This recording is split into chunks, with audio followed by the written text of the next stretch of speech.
자, 반갑습니다. 정의뇌박 이재원입니다. 오늘도 저희 부원장님 같이 이제 촬영하고 있습니다. 이제 휴가 시즌이 거의 이제 끝나가고 있습니다. 올 여름 어떻게 보내고 계세요?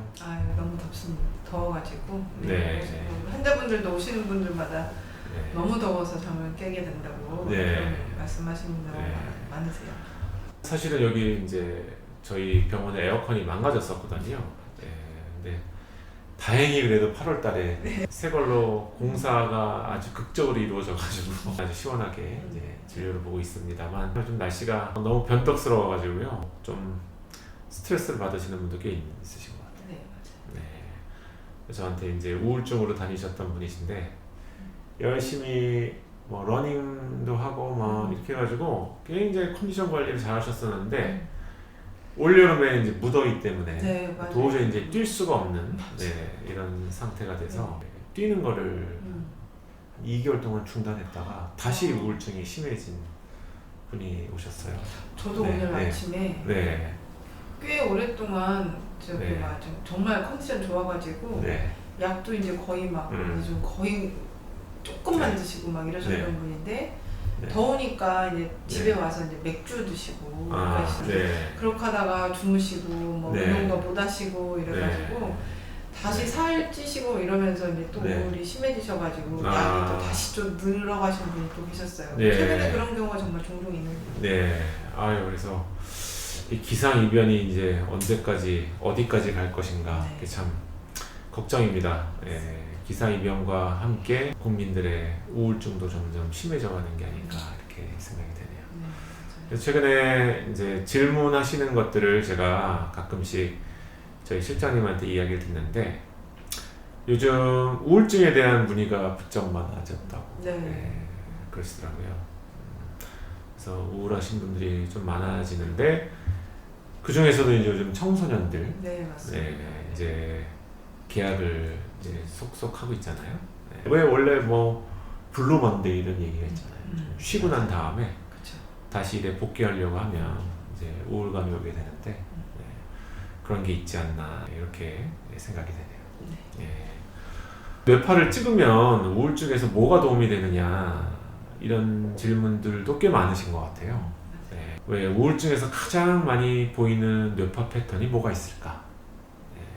그래서 저는 뇌의 호르몬과 연관성을 가지고 진료를 계속 하다 보니까 크게 이제 두 가지 패턴인 것 같아요. 하나는 정말 아주 전형적인 전두엽 기능이 이제 떨어지는. 그래서 이 뇌파를 보면은 확인이 아주 쉽게 가능하죠.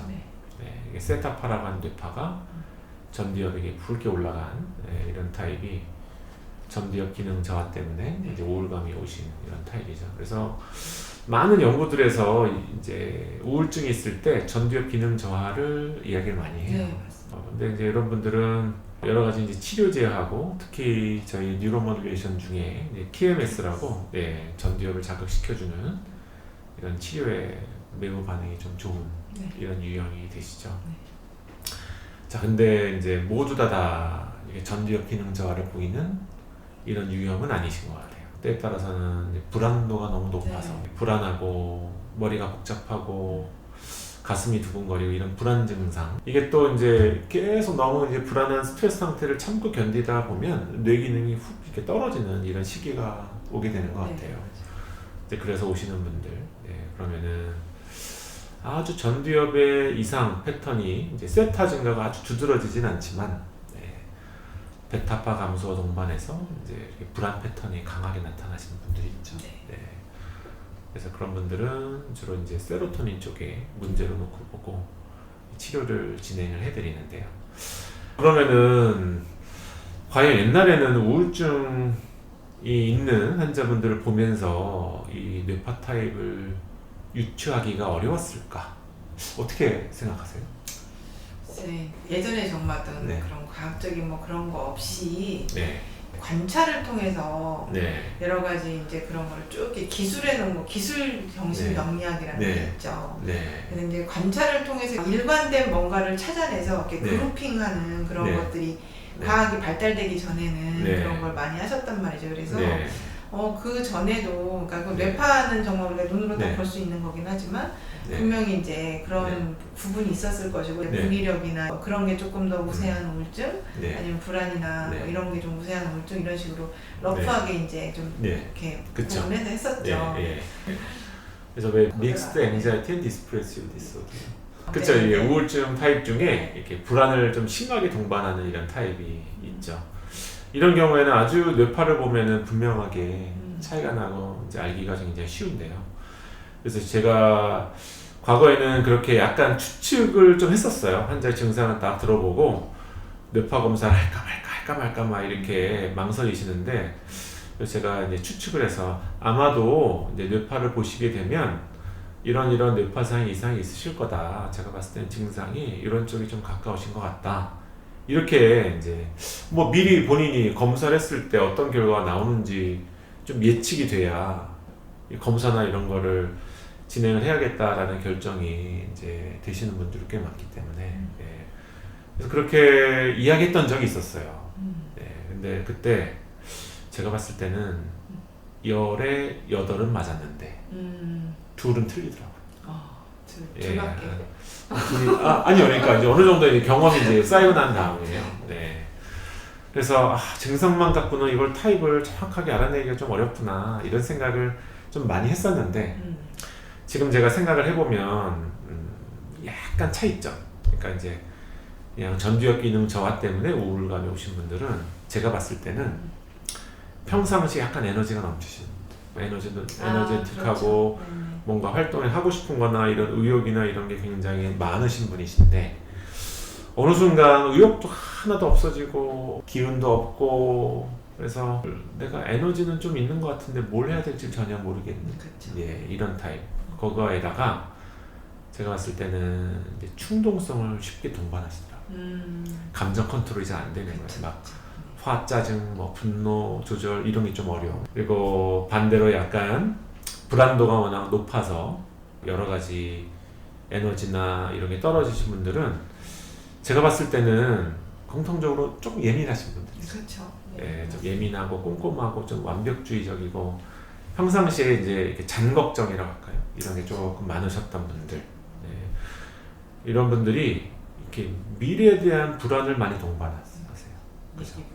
예, 그래서 아주 좀 이렇게 극심한 상태로 가게 되면 뭐 비행기 탈 때마다 추락할까봐 걱정이 된다부터 시작해서 자고 있는데 천장이 무너질 것 같다. 천둥 치면은 뭔가 번개 맞을 것 같고 확률은 매우 낮으나 이런 불안함이 나한테 올 것 같은 이런 불안감. 또 내가 뭔가 큰 병이 걸린 것 같고 그래서 병원 가서 이것저것 조사를 해봐도 별로 안 나오는데 나는 점점 뭔가 뇌가 망가져가고 있고 치매가 걸린 것 같고 뭐 여러 가지 뭔가 근심 걱정을 동반하시는 이런 경우가 좀 많은 것 같고요. 그런 분들 중에 특히나 아무 일도 없었는데 어느 순간 갑자기 기운이 막 처지면서 그동안 챙겼던 일들을 막 못하게 되면서 막 힘들어지는 네. 그래서 이제 이런 타입이 약간은 불안을 동반한 세로토닌 계통의 이쪽 분들이 보이는 약간 특징이라고 할까? 제가 요즘 최근에 오시는 환자분들마다 뇌가 이제는 막 버티다 못해 확 지쳐가는 쪽으로 확 기울어진 네. 이런 패턴이 요즘 굉장히 많으신데 그런 경우에 꼭 그러시더라고요.